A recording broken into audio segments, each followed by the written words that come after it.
November 16th, 2012, 1:15:27 a.m., Willoughby Hills, Ohio. The 911 recording begins before anyone says hello. There is only breathing. The dispatcher answers at 1:15:31 a.m.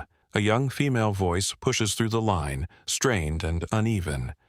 "My sister, she's hurting my mom." In the background, something strikes the floor, a solid impact. Then a sound that begins as a scream and cuts short. The dispatcher asks for the address. The caller struggles to repeat it clearly. She says one word 3 times. "Knife?" At 1:16:02 a.m., the call disconnects. It reconnects seconds later. Is she still inside the house? Yes, upstairs. Officers are dispatched at 1:16:14 a.m. They arrive at 1:19 a.m. The patrol vehicle's dash camera captures a quiet residential street. No movement outside, no one running. Porch light on, front door closed. As officers step onto the walkway, the door opens. An 18-year-old girl stands in the entryway, barefoot, breathing controlled but heavy. There is a visible staining on her clothing. In her right hand is a kitchen knife approximately 15 inches long. She does not run, she does not scream. She extends the knife forward and lets it fall. Upstairs, in the master bedroom, furniture is displaced. Bedding pulled partially from the mattress. Lisa Kniefel lies beside the bed, arms bent inward. Multiple penetrating wounds later documented. Defensive injuries to both hands. In a hallway closet, a 3-year-old child is found crying. There are no signs of forced entry, no shattered glass, no broken locks. The exterior camera records no arrivals and no departures. Everything suggests the violence came from inside. Lisa Kniefel was 41 years old, a county social worker assigned to child protection cases. She evaluated danger in other households for a living. Her own had never drawn attention.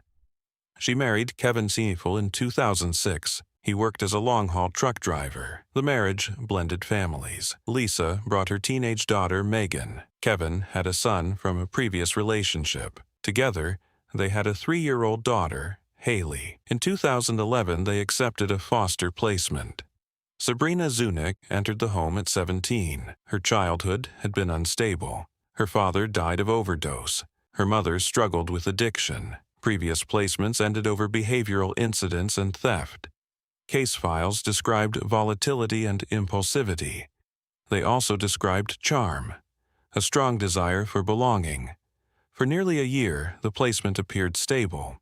School attendance improved. Household reports were routine. Then the structure shifted. Phone records later showed that by mid-2012, communication between Kevin and Sabrina increased sharply. Text messages late at night, conversations during his trucking routes, exchanges not involving the rest of the household. Lisa noticed. On October 23, 2012, she sent Kevin a message. "Cut the cord. Too much time with her. Not with us." It was not accusatory, it was corrective. Friends would later describe Lisa as unsettled. She had not accused Kevin of an affair. She had not reported misconduct, but she had begun watching. In early November, she contacted the foster agency. The placement would end. Sabrina would need to leave. That decision created immediate instability. When investigators first examined the crime scene, the simplest explanation was retaliation. Sabrina faced removal. She had psychiatric history. She was present with the weapon. She told officers she blacked out. A migraine, bathroom, no memory. The story did not align cleanly with the evidence, but at first it didn't need to. The case looked contained. A troubled foster daughter, an imminent eviction, a violent outburst, open and closed. Except for timing. Investigators built their initial narrative around Sabrina alone. Removal created motive. Her instability created risk.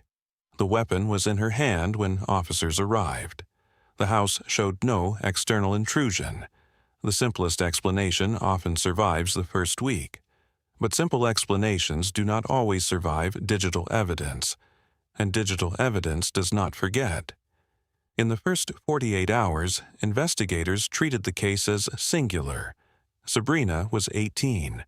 She had been told she would need to leave the home. Her psychiatric history included episodes of dissociation. She was found holding the knife. She offered a partial blackout explanation. There were no signs of forced entry. The narrative appeared direct, but detectives assigned to the case began with routine digital extraction. Phones, computers, carrier logs. What they found did not immediately overturn the working theory. It complicated it. Text records between Kevin and Sabrina did not resemble foster supervision. Frequency alone was notable. On days Kevin was on the road, there were dozens of exchanges. Late-night timestamps. Messages sent after the rest of the household would reasonably have been asleep. Language shifted over time. Early messages were practical. Need anything? Did you finish homework? By late summer 2012, tone had softened. Inside jokes, references to private conversations, emojis not mirrored in texts between Kevin and his wife. Lisa's phone showed tension, but not accusation. On October 23rd, her message, "Cut the cord, too much time with her, not with us," was followed by no explicit argument. Kevin responded with brief acknowledgement. No confrontation in writing. But phone silence does not equal domestic peace. Friends later described Lisa as observant, controlled. She did not escalate conflict quickly. She gathered information first. Investigators discovered that in early November, she contacted the foster agency to initiate Sabrina's removal. Documentation shows a request for transition within weeks. That decision, in isolation, strengthened motive against Sabrina. Removal meant displacement. But the digital timeline introduced a second axis. Internet search history from the household computer included queries about life insurance payout timelines, the tax implications of accidental death benefits, the anatomy of fatal stab wounds to the neck and upper torso. The searches were conducted in late October, before the removal notice became official. The IP address was shared. It did not identify a specific user. Financial review expanded the context. Kevin's credit cards were near their limits. There were recent late fees. Emails recovered from his account showed discussion about purchasing a camper. There were also inquiries about minor home renovations. The life insurance policy on Lisa totaled $785,000. He was sole beneficiary. The morning of November 16th, within hours of the homicide being confirmed, Kevin contacted the insurance provider. He inquired about claim procedures and processing timelines. Grief is not measured by phone calls, but timing becomes evidence. Investigators began re-interviewing witnesses with a broader lens. One neighbor recalled seeing Kevin and Sabrina sitting close together on the back deck in late summer. She described the interaction as intimate for a foster parent. Another acquaintance described Kevin taking photographs of Sabrina for a modeling portfolio. The explanation given at the time was supportive encouragement. The images later recovered suggested staged posing inconsistent with ordinary documentation. Still, none of it proved agreement to kill. The suspicion engine remained divided. Sabrina had immediate physical responsibility. Kevin had distance, but growing contextual weight. In December 2012, the case shifted again. Sabrina's friend, Autumn Pavick, contacted police voluntarily. She reported that weeks before the homicide, Sabrina had asked her whether she knew anyone who could do something about a problem at home. Autumn initially interpreted it as exaggerated teenage anger, but she remembered a detail. During one of those calls, she heard a male voice in the background, calm, not alarmed, engaged in the conversation. She later identified the voice as Kevin's. Under supervision, Autumn agreed to record a conversation with Kevin. In the recording, Kevin denied any involvement in planning harm, but he asked whether Sabrina had said anything about what we talked about. The phrase was imprecise, but imprecision under investigation becomes structure. Detectives confronted Sabrina with the emerging evidence. The blackout narrative dissolved. What replaced it was gradual. She described attention first. Kevin listening when she talked about instability in her childhood, about feeling unwanted in prior placements, about being moved repeatedly. He validated her resentment. He positioned himself as stable, protective. He framed Lisa as controlling, distant, unfair. The emotional shift preceded the physical one. According to Sabrina, the relationship became sexual when she was 17. She described secrecy as bonding, late-night conversations as intimacy. Kevin speaking about a future separate from the current household. She stated that once she turned 18, they could leave together, start over. But only if Lisa was out of the way. The language she attributed to Kevin did not initially contain violence. It contained inevitability. Exposure risk intensified as Lisa began questioning boundaries. When the removal notice was issued, the emotional structure tightened. Sabrina described conversations about method. A firearm was discussed, rejected as traceable. Hiring someone was discussed. She contacted Autumn about it. Kevin, she said, advised against involving outsiders. Eventually, the plan simplified. Use what was inside the house. Create signs of burglary. Claim memory loss. He would be out of town, preserving distance. The psychological build now included obsession, financial pressure, exposure risk, and control. But the case still lacked physical linkage. Kevin had been on a documented trucking route the night of November 15th. GPS data confirmed his vehicle was outside the city during the attack. The defense would later hinge on that fact. Conspiracy does not require presence, it requires agreement. Investigators constructed a timeline. Late October, insurance and fatal wound searches.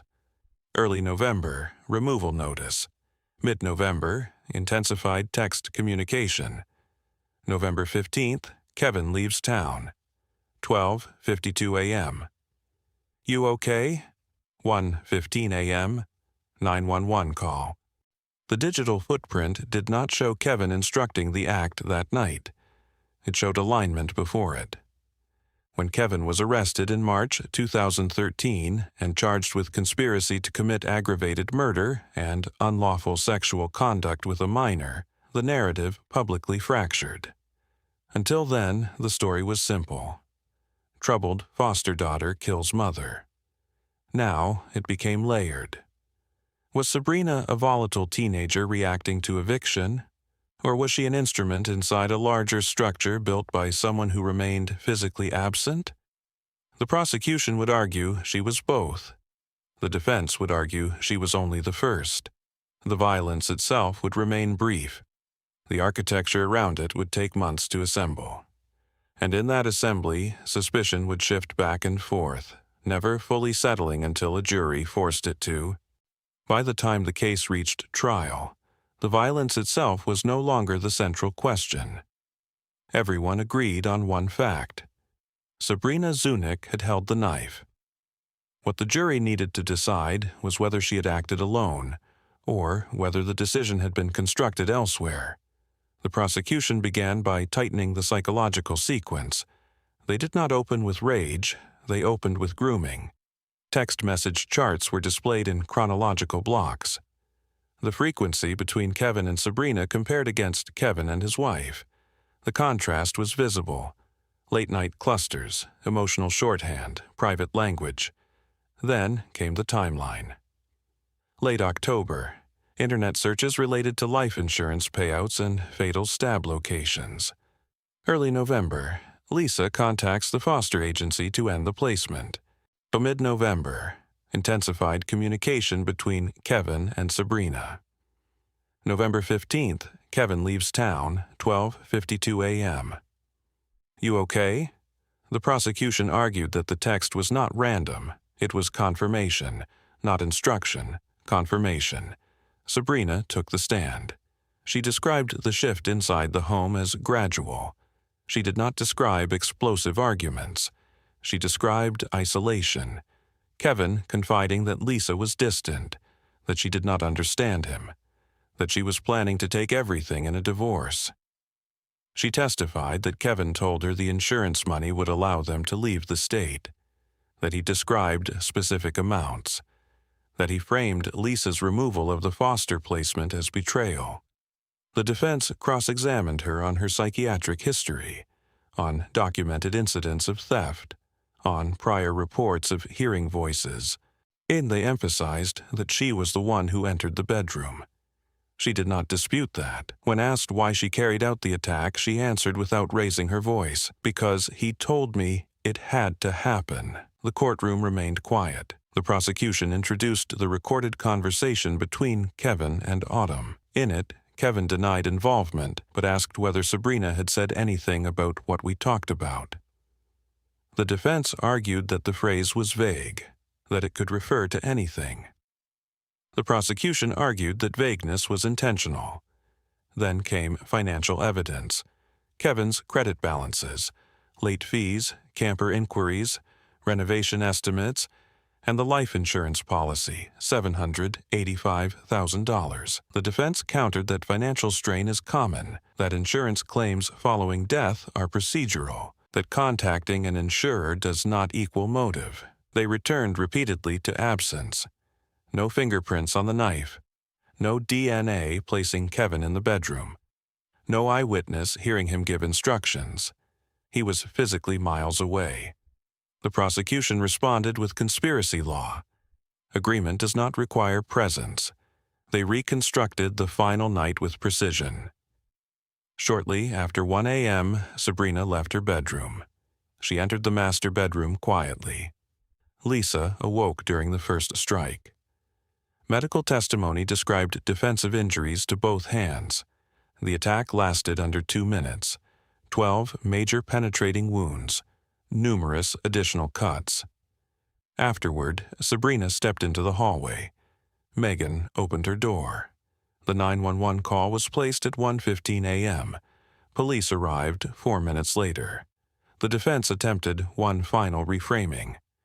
They suggested that Sabrina, facing removal and instability, acted alone in panic, that she had incentive to fabricate a story implicating Kevin once the consequences became real. They pointed to her initial blackout claim. The prosecution responded by returning to pattern. If Sabrina acted impulsively, why the prior search history? If she acted alone, why the request for a hired killer weeks earlier? If she fabricated Kevin's involvement, why the documented sexual relationship? The jury deliberated for 10 hours. They returned guilty verdicts on conspiracy to commit aggravated murder and unlawful sexual conduct with a minor. Kevin Neifel was sentenced to life imprisonment with the possibility of parole. Sabrina Zunick received life imprisonment with eligibility after 30 years. In 2017, a civil court awarded $6.2 million in damages to Lisa's daughters. The foster placement file closed. The house was sold. The exterior security camera was removed. Kevin has continued to assert his innocence. He maintains that Sabrina acted alone, that she manipulated him, that he was convicted on the testimony of a disturbed teenager. Sabrina remains incarcerated. The measurable sequence remains unchanged. Late October, insurance and anatomy searches. Early November, removal notice. November 15th, Kevin leaves town. 12:52 a.m. You okay? 1:15 a.m. 911 call. 1:19 a.m. Knife released at the doorway. 12 major wounds. $785,000 in coverage. $6.2 million in civil damages. 2 life sentences. 4 minutes between dispatch and arrival. A foster placement intended for stability ended in a conspiracy constructed before midnight and executed in less than 2 minutes. The camera outside recorded nothing unusual. The street remained still. The porch light stayed on. And inside the house, by 1:19 a.m., the structure of the family no longer existed. 4 minutes. That is what remains measurable.